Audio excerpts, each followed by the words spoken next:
நேர்கள் எல்லோருக்கும் வணக்கம். மற்றும் ஒரு காணொலியாக சந்தித்திருக்கின்றோம். தமிழகத்தினுடைய முதலமைச்சர் இன்றைய தினம் சட்டசபையை கூட்டியிருக்கின்றார். காலை 9 மணியளவில் சட்டசபை கூடப்பட்டிருந்தது. அதன் பிற்பாடு முதலாவதாக பதவி பிரமாணத்தை அமைச்சர் பதவி பிரமாணங்கள் இடம்பெற்றார். அதுல முதலாவது பதவி பிரமாணம் முதலமைச்சர் எடுத்துக்கொண்டார். அதன் பிற்பாடு ஒவ்வொருவராக பதவி பிரமாணங்கள் இடம்பெற்றிருந்தது. இதிலும் குறிப்பாக பல பிரதிநிதிகள் அந்த வெற்றி பெற்றதுக்கான சான்றிதழை கொண்டு வராதது காரணமாக அந்த அவர்களுக்கான பதவி பிரமாணம் என்பது அவர்கள் கொண்டு வந்ததன் பிற்பாடு இடம்பெறும் என்கின்ற விடயத்தில் அவர்களை திரும்ப இருக்கைகளுக்கு அனுப்பியிருந்தார்கள். ஆனால் அதன் பிற்பாடு இன்றைய நாள்ல மிகுதியானவர்களும் கொண்டு வந்து அதை சான்றிதழை காட்டி அந்த பதவி பிரமாணத்தை எடுத்திருந்தார்கள். இதிலும் குறிப்பாக தமிழக வெற்றி கழகத்தினுடைய ஒரு எம்எல்ஏ கீர்த்தனா கொண்டு வரவில்லை. அதன் பிற்பாடு அவர் பதவி பிரமாணம் எடுத்திருக்கின்றார். அதே போன்று இன்னொரு எம்எல்ஏயும் அந்த இடத்துல கொண்டு வரவில்லை என்கின்ற பல விடயங்களை நாங்கள் பார்க்கக்கூடியதாக இருந்தது.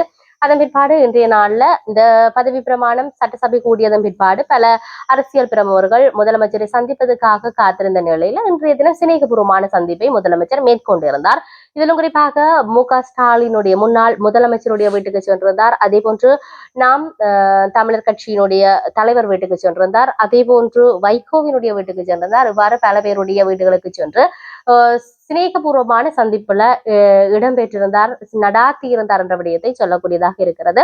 இதையும் தாண்டி ஸ்ரீலங்காவை மையப்படுத்தி ஸ்ரீலங்காவினுடைய ஜனாதிபதி அனுரகுமார் திசாநாயக்க தமிழகத்தின் முதலமைச்சர் விஜய் அவர்களுக்கு வாழ்த்துக்களை தெரிவித்திருந்ததோடு நட்புறவையும் மேலும் தங்களுடைய உறவுகளை வலுத்துக் கொள்வதற்காக ஒரு சிநேகபூர்வமான சந்திப்பை தொடர்பான அந்த ஒரு உரையாடலையும் அதுல வாழ்த்துக்களோடு அவர் தெரிவித்திருந்ததை நாங்கள் பார்க்கக்கூடியதாக இருக்கிறது.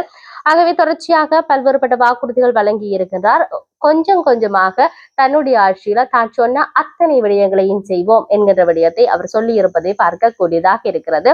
இதையும் தாண்டி இன்றைய நாள்ல பல்வேறுபட்ட சர்ச்சைகளும் உண்டு பண்ணப்பட்டிருந்தது. அதாவது எதிர்கட்சி தலைவர் தமிழக முதலமைச்சருக்கு ஒரு மரியாதை செலுத்தாத விதத்தை காணொலிகளின் வாயிலாக வைரலாக்கி இருந்தார்கள். அதையும் விடுத்து தாவேகா கட்சியினுடைய எம்எல்ஏக்கள் 5-6 பேர் கூடியிருந்து சபையில பதவி பிரமாணம் இடம்பெறுகின்ற பொழுது ஏதோ ஒரு விடயத்தை பூதாகரமாக அவர்கள் அவசரமாக அந்த இடத்துல பேசிக்கொண்டிருந்ததையும் அந்த இடத்துல இருந்த முதலமைச்சர் அவர்களை உற்று நோக்கிய விதத்தையும் அவர்கள் வெளிப்படுத்த இருந்தார்கள். ஆகவே நாங்கள் எல்லாம் பொறுத்திருந்து பார்க்க வேண்டிய தேவை இருக்கிறது. சுமூகமாக ஆட்சி என்கின்ற விடயமும் அதே போன்ற மக்களுக்கு தேவையான அனைத்தையும் நாங்கள் செய்வோம் என்று சொன்ன விடயமும் என்ன நடக்க போன்றது, அவருடைய ஆட்சியில அவர் கொடுத்த வாக்குறுதிகள் நிறைவேற்றப்படுமா இல்லாட்டி அவர்களுடைய ஆட்சி அப்படி அமைய போகிறது என்பதை நாங்கள் பொறுத்திருந்து பார்ப்போம். மற்றும் ஒரு பதிவுடன் சந்திப்போம். வணக்கம்.